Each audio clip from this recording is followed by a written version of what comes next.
मैं सदके मैं वारी तुहाडा वीर शफकत बारी। अस्सलाम वालेकुम। जिउंदे वसते रहो जी।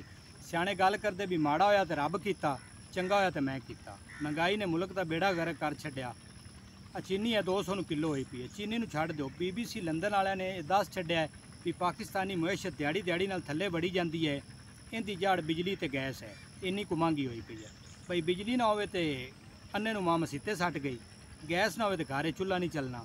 ਜਨਾਨੀਆਂ ਨੇ ਉਹ ਘਰ ਵਾਲਿਆਂ ਦੀ ਕਾਵੜ ਬਾਲਾਂ ਨੂੰ ਕੁੱਟ-ਕੁੱਟ ਕੇ ਕੱਢੀ ਜਾਂਦੀਆਂ ਨੇ। ਜਿਹੜੀ ਕੋਈ ਤਕੜੀ ਜਨਾਨੀ ਹੈ ਉਹ ਵੇਲੇ ਕੋਲੇ ਘਰ ਵਾਲੇ ਨੂੰ ਸਮਝਾ ਲੈਂਦੀ ਤੇ ਉਹ ਘਰ ਵਾਲੇ ਵਿਚਾਰੇ ਕੀ ਕਰਨ, ਕਾਰੋਬਾਰ ਉਹ ਨੇ ਜਿਹੜੇ ਵੜੇ ਪਏ ਨੇ, ਕਮਾਈਆਂ ਹੈਣ ਕੋਈ ਨਹੀਂ, ਘਰਾਂ ਦੀ ਲੜਾਈਆਂ ਮੁੱਕਦੀਆਂ ਨਹੀਂ ਪਈਆਂ। ਵੀ ਜਿਹੜਾ ਕੋਈ ਇਸ ਮੁਆਸ਼ਤ ਨੂੰ ਥੱਲੇ ਥੱਲੇ ਵਾੜੀ ਜਾਂਦਾ ਹੈ ਉਹ ਸਾਹਮਣੇ ਆਉਂਦਾ ਕੋਈ ਨਹੀਂ ਪਿਆ ਵੀ ਮੈਂ ਜ਼ਿੰਮੇਦਾਰ ਹਾਂ, ਇਹ ਮੁਲਕ ਦੀ ਮੁਆਸ਼ਤ ਨੂੰ ਮੈਂ ਥੱਲੇ ਵਾੜੀ ਜਾਂਦਾ।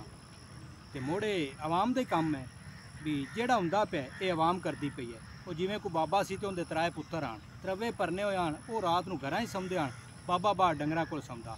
ਉਹ ਵੇਲੇ ਇੱਕ ਪੁੱਤਰ ਗਿਆ ਤੇ ਉਹ ਹਲ ਜੋਣੇ ਆਣ, ਪੁੱਛਿਆ ਪਿਓ ਨੂੰ ਵੀ ਡੱਗਾ, ਉਸ ਆਖਿਆ ਡੱਗਾ ਤਾਂ ਚੋਰੀ ਹੋ ਗਿਆ।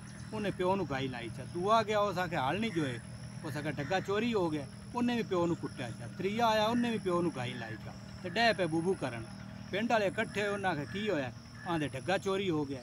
ਪਿੰਡ ਵਾਲੇ ਆਖਿਆ ਵੀ ਖੁਰਾ ਕੱਢੀਏ। ਬਾਬਾ ਆਂਦਾ ਖੁਰਾ ਕੱਢਣ ਦੀ ਕੋਈ ਲੋੜ ਹੈ, ਇਹ ਜਿਹੜੇ ਮੇਰੇ ਪੁੱਤਰ ਹਨ ਨਾ ਇਹਨਾਂ ਨੂੰ ਪੱਕਾ ਅਸੀਂ ਮੇਰੇ ਤੇ ਹੀ ਸ਼ੱਕ ਹੈ।